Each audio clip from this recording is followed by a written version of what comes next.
L'ordre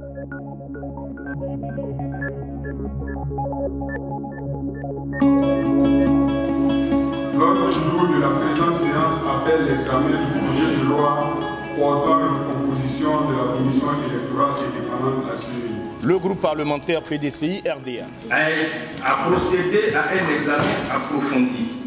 du projet de loi portant recomposition de la Commission électorale indépendante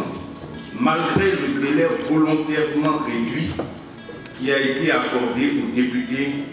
pour analyser ce texte. Pourtant, la question de la réforme du cadre juridique et institutionnel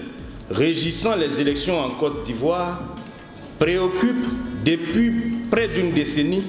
l'opinion publique nationale en général et singulièrement les acteurs politiques et les organisations de la société civile. Très souvent, le contentieux électoral et les conflits post-électoraux tirent leurs sources et leurs justifications dans des imperfections des lois et dans l'absence de confiance des acteurs politiques eux-mêmes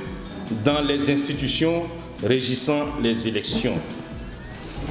L'histoire récente des élections en Côte d'Ivoire se conjugue toujours avec la violence. Faut-il rappeler pour s'en convaincre la crise post-électorale de décembre 2010 à avril 2011 qui a fait officiellement 3000 morts?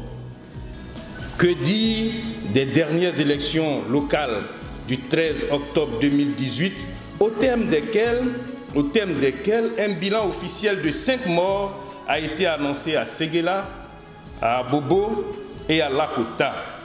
sans occulter les blessés et les dégâts matériels, notamment à Zoukoube et à Grand Bassam, ou encore des élections partielles du 16 décembre 2018 à Port-Boué et à Grand Bassam, qui n'ont pas échappé à la logique de violence électorale qui s'est instaurée sur l'étendue du territoire national.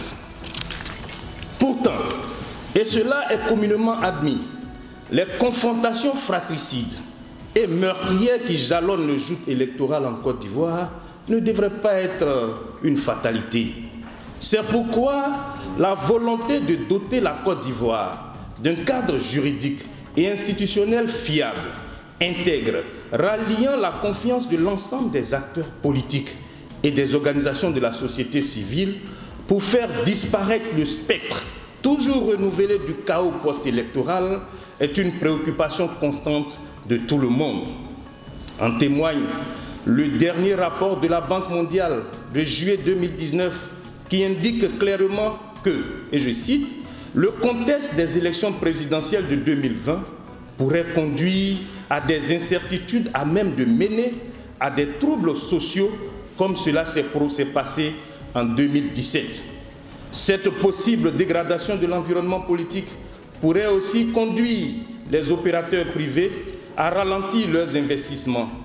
ce qui aurait une répercussion sur la croissance économique et l'emploi dans le court terme. Fin de citation.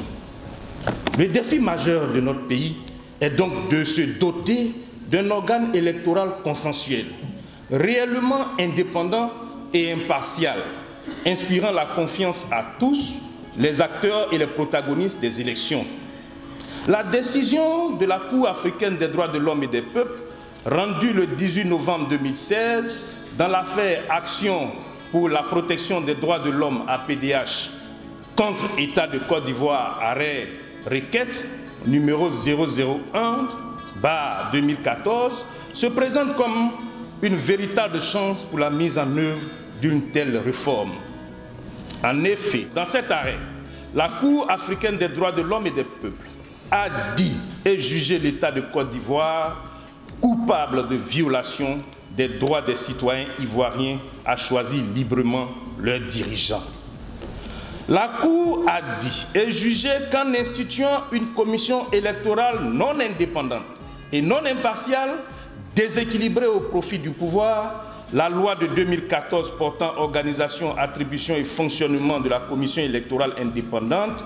consacre, et je cite, une violation par la Côte d'Ivoire de son engagement de créer un organe électoral indépendant et impartial, ainsi que son engagement de protéger le droit à l'égalité devant la loi et la protection égale par la loi, prévue notamment par les articles 3 et 13, paragraphes 1 et 2 de la Charte des droits de l'homme, les articles 10, paragraphe 3 et 17, paragraphe 1 de la Charte africaine des droits de l'homme, l'article 3 du protocole de la CEDEAO sur la démocratie, l'article 1er de la Déclaration universelle des droits de l'homme et l'article 26 du Pacte international relatif aux droits civils et politiques. En conséquence, la Cour africaine des droits de l'homme et des peuples a ordonné à l'État de Côte d'Ivoire d'avoir à réformer cette loi pour la rendre conforme aux instruments internationaux auxquels la Côte d'Ivoire est partie. Ma voix peut porter, donc je continue. Par cet arrêt, au dispositif clair, la Cour a ordonné à l'État de Côte d'Ivoire de procéder à la réforme de la commission électorale indépendante par la modification de la loi numéro 2014-335 du 18 juin 2014 portant organisation, attribution et fonctionnement de la CEI. Le gouvernement ivoirien a fait la sourde oreille à l'injonction de la Cour africaine des droits de l'homme pendant plus de 2 ans, allant jusqu'à l'assimiler à une recommandation non contraignante. Cette attitude aboutit aujourd'hui à un projet de loi contenant des propositions unilatérales du gouvernement non consensuelles et qui ne se limite qu'à la recomposition, ignorant les attributions, le fonctionnement de la CEI et également le cadre institutionnel des élections. Par ailleurs, les affrontements intercommunautaires qui endeuillent de plus en plus la Côte d'Ivoire depuis la fin de la crise post-électorale révèlent en toile de fond 2 réalités que tente d'occulter le pouvoir exécutif. Premièrement, la réconciliation nationale n'est pas réalisée. La confiscation des résultats des travaux de la commission Dialogue, Vérité, Réconciliation, CDVR, dont la création avait pourtant suscité un réel espoir chez les victimes des différentes crises successives, alimente les rancœurs et la haine entre les individus, voire entre communautés, même aussi la méfiance, voire la défiance envers les pouvoirs publics. Deuxièmement, l'usage des armes de guerre qui surgissent si facilement dans les mains des civils à l'occasion de simples altercations entre individus ou entre communautés est la preuve que les populations ivoiriennes se régalent toujours en chien de faïence 8 ans après la crise post-électorale. C'est pourquoi la mise en place d'un organe neutre, indépendant et impartial est un impératif catégorique pour des élections démocratiques et apaisées, instaurant un climat de décrispation qui rassurera et permettra de traiter sereinement la question de la réconciliation nationale et celle de l'environnement sécuritaire des élections en Côte d'Ivoire. Le projet de loi soumis à notre analyse propose le retrait des représentants de l'Assemblée nationale, du ministère de l'économie et des finances, des confessions religieuses. Ensuite, il assimile le Conseil national des droits de l'homme à une ONG. Par ailleurs, il maintient les représentants du président de la République et du ministre en charge de l'administration et du territoire avec droit délibératif, tout en leur interdisant de se présenter, de se porter candidat au poste de président de la commission. Pour le groupe parlementaire PDCI-RDA, cette proposition du gouvernement ne fait que renforcer le déséquilibre de la CEI au profit du pouvoir. En effet, le Conseil national des droits de l'homme est une structure administrative qui ne saurait en aucun cas être assimilée à une organisation de la société civile en cette période de revendication des tabourets par le parti au pouvoir. Le représentant de la Commission nationale des droits de l'homme de Côte d'Ivoire à la CEI ne pourra qu'être subordonné à l'administration publique, donc au pouvoir. En outre, le représentant personnel du président de la République, dont la présence pouvait être tolérée sous l'empire de la Constitution du 1er août 2000, qui interdisait au président de la République de diriger un parti politique, ne peut plus être auréolé d'une quelconque neutralité. La Constitution du 8 novembre 2016 ayant aboli cette interdiction,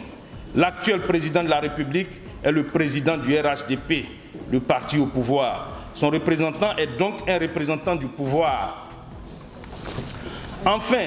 s'agissant du représentant personnel du ministre chargé de l'administration du territoire, sa présence, comme celle de tous les autres membres du gouvernement, ne se justifie pas. La CEI bénéficie de l'assistance de tout le gouvernement en ce qui concerne le personnel administratif, technique et financier dont l'appui est nécessaire au bon fonctionnement de ces services, comme l'indique l'article 37 de la loi relative à la CEI. Cette présence du représentant personnel du ministre en charge de l'administration du territoire ne fait donc qu'accroître le nombre de membres du parti au pouvoir.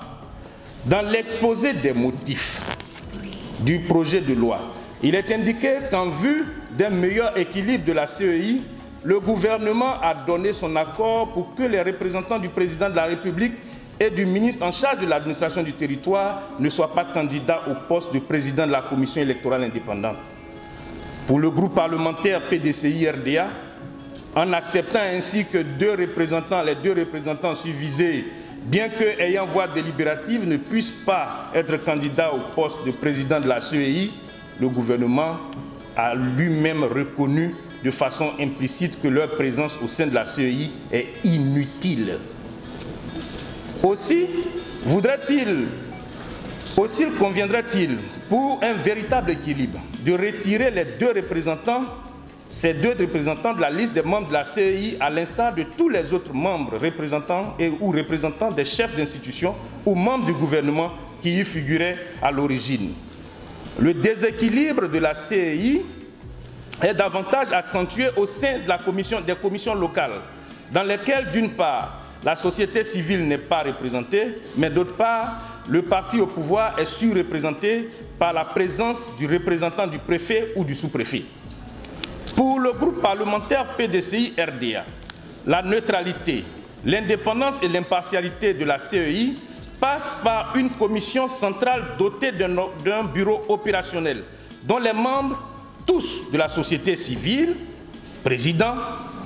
vice-président et secrétaire, sont choisis par appel à candidature, à côté d'un comité chargé du contrôle et de vérification du processus électoral et composé des représentants des partis politiques, tant du pouvoir que de l'opposition. Cela doit se retrouver également au niveau local.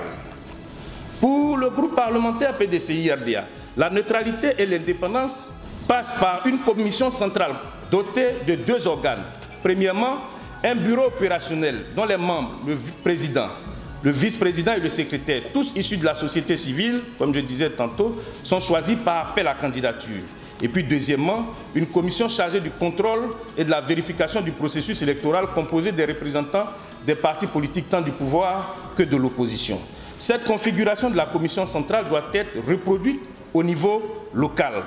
Enfin, il est indispensable que la nouvelle commission électorale soit dotée d'un pouvoir de police pendant la période électorale et jouit d'une véritable autonomie financière. Au regard de tout ce qui précède, notamment les nombreux manquements relevés et surtout des risques que l'adoption de cette loi pourrait faire courir à la stabilité et à la paix en Côte d'Ivoire, le groupe parlementaire PDCI-RDA se déclare non favorable à la prise en considération de l'exposé des motifs du présent projet de loi. Il invite par conséquent le gouvernement à retirer ce projet de loi et à reprendre les discussions avec les partis d'opposition et la société civile dans le cadre d'un dialogue véritablement inclusif pour aboutir à la mise en place d'une CEI impartiale, équilibrée et consensuelle, gage de paix. Fait à Abidjan le 18 juillet 2019, le groupe parlementaire PDCI-RDA.